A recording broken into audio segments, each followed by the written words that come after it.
Un gros tempo, une très belle échappée, des leaders qui s'attaquent assez tôt.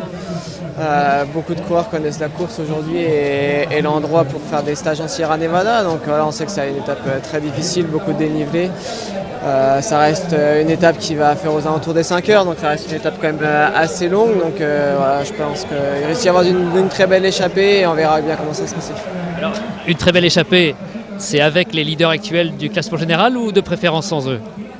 Je pense qu'il y aura quelques leaders qui vont essayer d'aller dans l'échappée. Demain c'est repos, ils annoncent 2 étapes moins dures quand même pour les coureurs du classement général. Donc je pense que si certains veulent essayer de reprendre un petit peu de temps, il faut avoir un coup d'avance qu'un coup de retard. Je pense que Bora, on l'a vu hier, ils ont réussi à faire craquer O'Connor. Ils vont encore essayer de le faire craquer encore peut-être plus tôt aujourd'hui pour reprendre du temps. Donc voilà, on est à l'abri de rien sur cette étape et voilà, il faudra peut-être mieux avoir un coup d'avance qu'un coup de retard.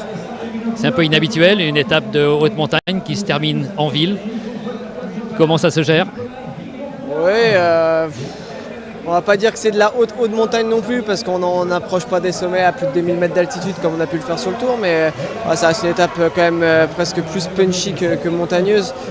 En tout cas, je pense que des coureurs comme Roglic, c'est des étapes qui lui conviennent totalement. Je pense avec 3 montées d'une vingtaine de minutes qui s'enchaînent, je pense que c'est les étapes qui lui conviennent le plus. Donc voilà, on va dans tous les cas, maintenant quand on est un coureur de classement général, on se doit d'être punchy, grimpeur, rouler vite, donc on doit savoir tout faire. Donc voilà, on va plutôt bien appréhender cette étape.